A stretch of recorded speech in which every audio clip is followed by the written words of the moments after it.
The Apple comeback story. Imagine a world without iPhones, app stores, or sleek MacBooks. A world where Apple was on the brink of extinction. But then, in a stunning twist of fate, a visionary returned to save the day.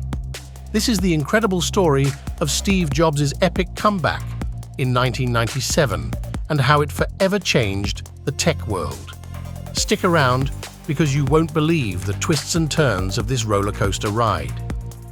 In 1997, the tech world was evolving at a breakneck pace. Microsoft's Windows 95 had set new standards. The internet was becoming a household name, and Silicon Valley was buzzing with startups dreaming of the next big thing. Amidst this backdrop, Apple, once a titan of innovation, was floundering. Sales were dwindling, products lacked direction, and bankruptcy loomed large.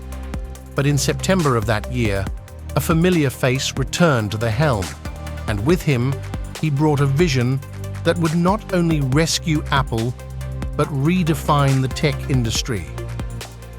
Steve Jobs' exit from Apple in 1985 was a dramatic affair, a clash of visions, boardroom politics, and a company losing its way.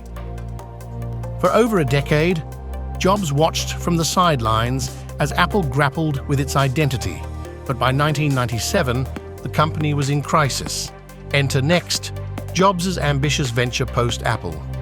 While Next hardware had limited success, its software was revolutionary.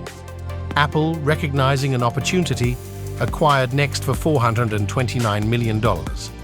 More than software, they acquired Jobs' expertise. His return was met with a mix of hope and skepticism. The tech community watched closely. Would the prodigal son's return be Apple's salvation or its final nail in the coffin? Jobs wasted no time. He streamlined product lines, refocused the company's vision, and launched the Think Different campaign. This wasn't just marketing, it was a manifesto. Jobs' return was electric. There was a palpable shift in energy. From the design studios to the boardroom, Apple had regained its mojo. In August 1998, Jobs unveiled the iMac. It was audacious, with its translucent colors and all-in-one design. More than its aesthetics, the iMac embodied simplicity and user-centric design. It discarded the floppy drive, embraced the USB port, and focused on internet connectivity. A bold move when many were still grappling with dial-up connections.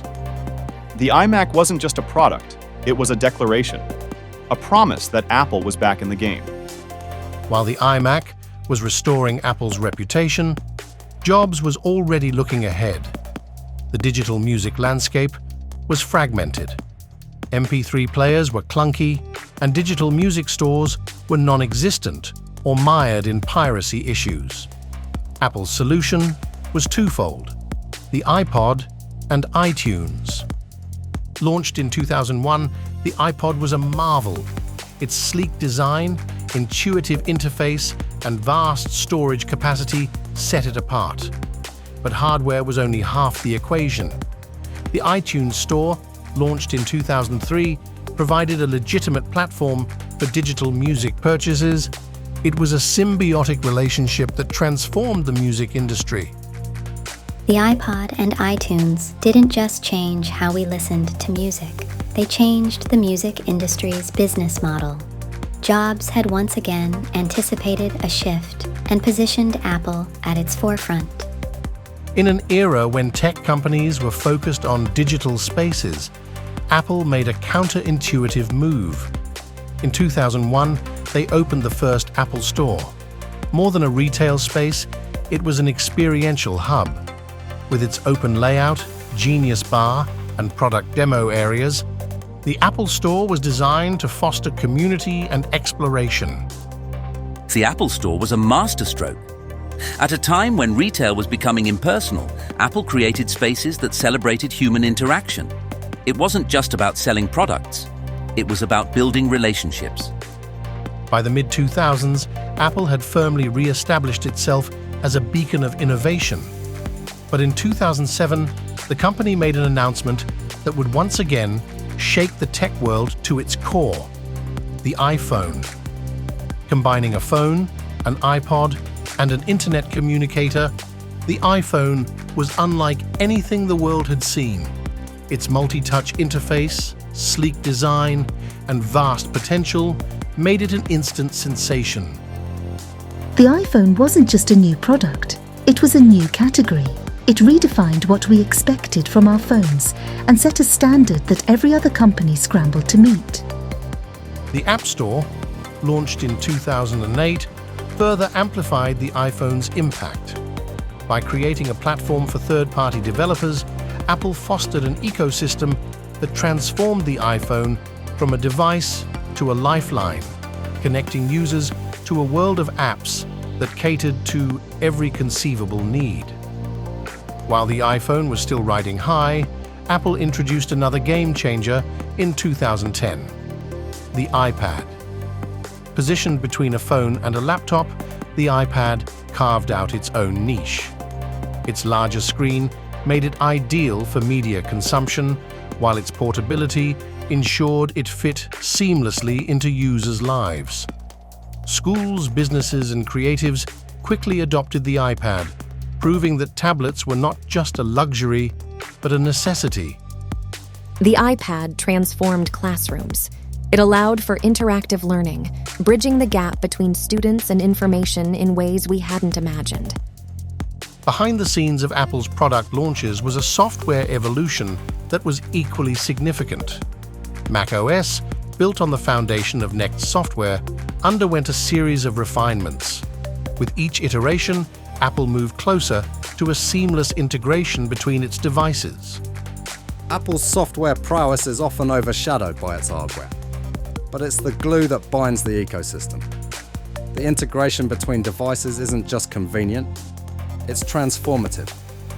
Apple's meteoric rise post-1997 wasn't without its challenges. Antitrust concerns, debates over App Store policies, and concerns over product pricing were constant companions.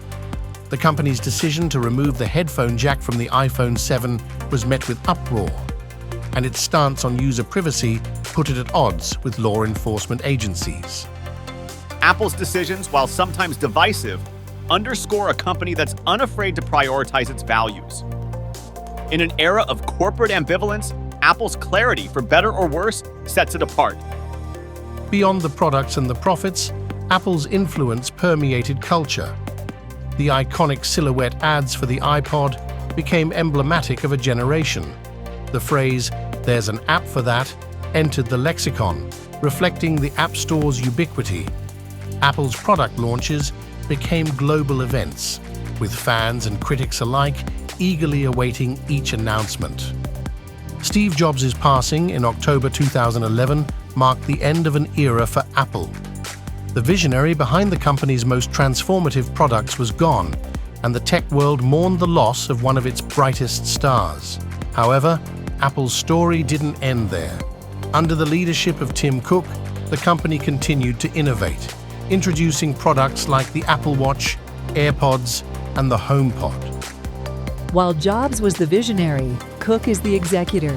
He's ensured that Apple's legacy of innovation continues, all while championing causes like sustainability, privacy, and corporate responsibility.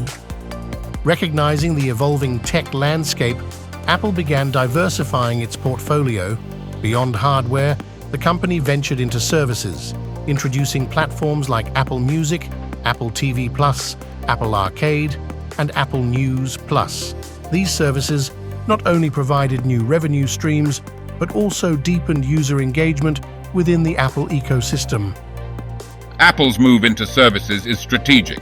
In a saturated hardware market, services ensure continuous user engagement and open up new monetization avenues. It's a win-win. As Apple grew, so did its responsibility towards the planet and its users. The company made significant strides in sustainability, aiming for its entire supply chain to be carbon neutral by 2030. Apple's recycling program, featuring the robot Daisy, that disassembles iPhones for recycling showcased the company's commitment to a circular economy. Apple's sustainability initiatives set a benchmark for the tech industry. Their commitment to reducing their carbon footprint is not just commendable, it's necessary. As Apple looks to the future, challenges and opportunities abound.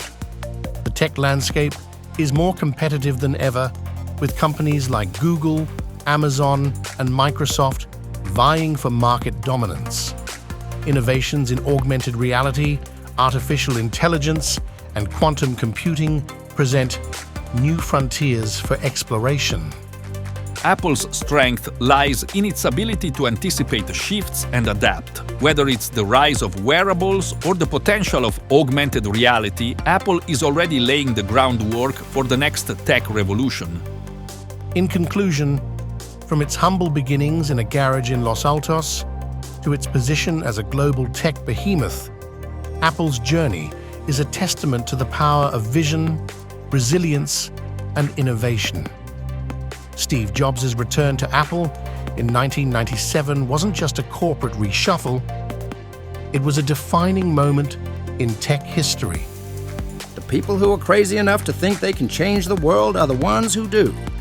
So, as we stand on the cusp of new technological frontiers, remember that Apple's legacy reminds us of what's possible when passion meets purpose. Thank you for joining us on this incredible journey through the history of Apple, a company that dared to think different.